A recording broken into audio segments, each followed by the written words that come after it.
2012 Asia cup ফাইনালে পাকিস্তানের কাছে হারের দুঃখটা আমরা এখনো ভুলিনি।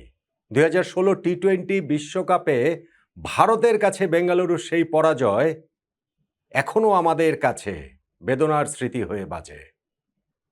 আমি জানি না অস্ট্রেলিয়ার কাছে এই ম্যাচের পরাজয়টা ঠিক সেই মাত্রায় আমরা মনে রাখবো কিনা, হয়তোবা মনে রাখবো না, হয়তোবা এটা তো আর বড় কোনো টুর্নামেন্ট না, বড় কোনো উপলক্ষ না, একটা দ্বিপাক্ষীয় সিরিজের লাস্ট ম্যাচ যেইখানটাতেও সিরিজ অন দ্য লাইন ছিল না।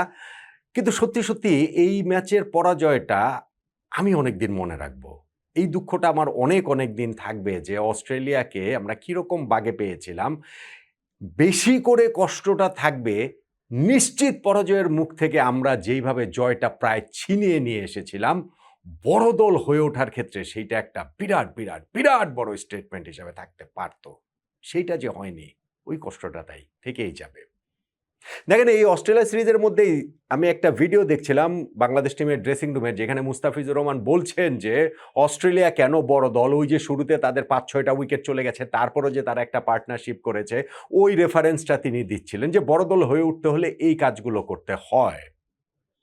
বাংলাদেশের বড় দল হয়ে উঠতে হলে এই ম্যাচের জয়টা, ওই অবস্থা থেকে জয়টা আসলে ভীষণ প্রয়োজন ছিল বলে আমার কাছে মনে হয়। এইটা খুবই ইন্সপায়ারিং হতো পরের সিরিজগুলোর জন্য, ন্যাশনাল টিমে যারা এখন খেলবে, ভবিষ্যতে যারা খেলবে তাদের জন্য। নেভার সে ডাই যে একটা অ্যাটিটিউড, হারার আগে হার না মানার যে একটা ব্যাপার, সেইটা বাংলাদেশ টিমের সিস্টেমের মধ্যে ইনস্টল হয়ে যেতে পারতো যদি আজকে আমরা ম্যাচটা জিততে পারতাম।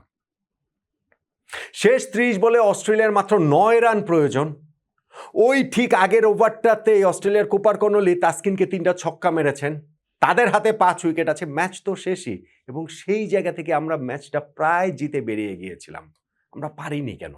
আমরা পারিনি কারণ আমরা এই অকেশনে রাইজ করতে পারিনি। আমরা পারিনি কারণ আমরা এই অকেশনে নার্ভাস হয়ে গিয়েছিলাম, এবং সেইটার চড়া মূল্যই আমাদেরকে দিতে হয়েছে। মুস্তাফিজুর রহমান নিজেও কিন্তু একটা ক্যাচ ফেলেছেন, tough chance, definitely tough chance. কিন্তু যখন আপনার হিসাব থাকবে প্রতিপক্ষের 9 রান প্রয়োজন, হাতে 5 উইকেট নিয়ে শেষ 30 বলে, এবং আপনার পার্টনার শরীফুল তিনি 2 উইকেট নিয়ে ডাবল ব্রেক থ্রু দিয়ে দিয়েছেন, অস্ট্রেলিয়ার শেষ 3টা উইকেট নিতে হবে, ওই সময় মুস্তাফিজের ওই ক্যাচ ধরা উচিত, অবশ্যই উচিত, অবশ্যই অবশ্যই উচিত। অস্ট্রেলিয়ার বোলার হলে এই ক্যাচটা ধরে ফেলতো।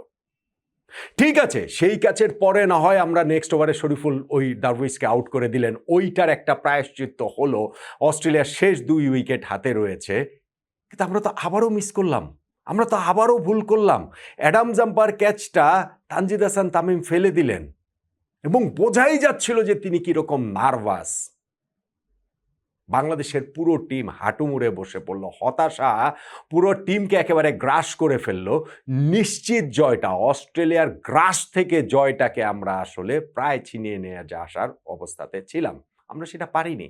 এমনকি কুপার কনলিকেও যখন বোল্ড করে দিলেন মুস্তাফিজুর রহমান, 149 রান করা কনলিকে, তখন আমরা জয়ের সঙ্গে ছিলাম মাত্র একটা উইকেট দূরত্বে, সেইটা আর আমরা দূরত্বটা ঘোচাতে পারলাম না।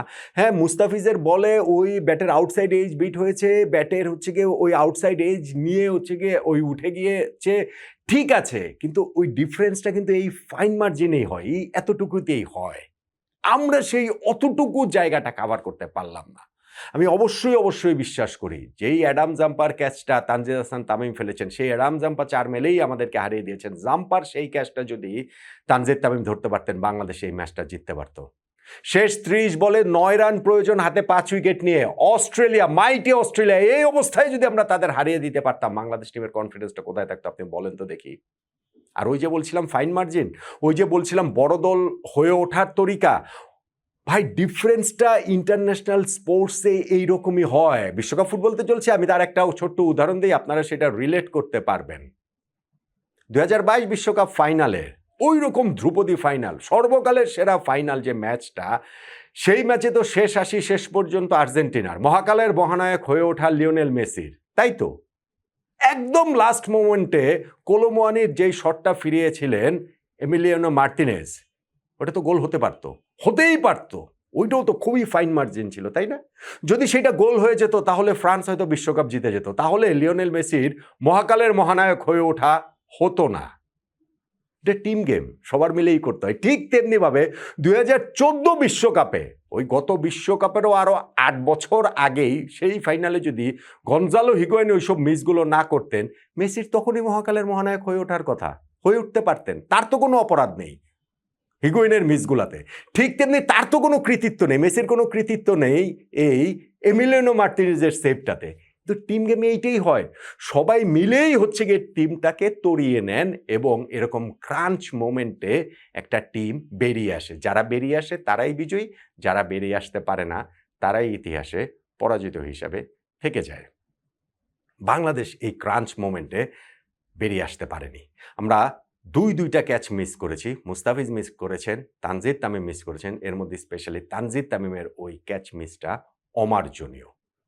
বাংলাদেশের ক্রিকেটের দুঃখগাথায় ওই যে 2012 এশিয়া কাপ ফাইনাল পাকিস্তানের বিপক্ষে ম্যাচ, ওই যে 2016 টি-20 বিশ্বকাপ ভারতের বিপক্ষে বেঙ্গালুরু ম্যাচ, এগুলার প্রায় কাছাকাছি জায়গাতেই অস্ট্রেলিয়ার বিপক্ষে এই ম্যাচটা আমার কাছে অন্ততপক্ষে থাকবে। হ্যাঁ, ওগুলার অকেশন আরও অনেক বড় নিঃসন্দেহে, কিন্তু আছে না, অস্ট্রেলিয়াকে বাংলা ওয়াশ করে ফেলতাম এবং এইরকম একটা প্রায় হারা ম্যাচটা আমরা জিতে যেতাম, সেইটা হলে বাংলাদেশ ক্রিকেটের জন্য ভীষণ ভীষণ ভীষণ অনুপ্রেরণাদায়ী একটা গল্প হতো।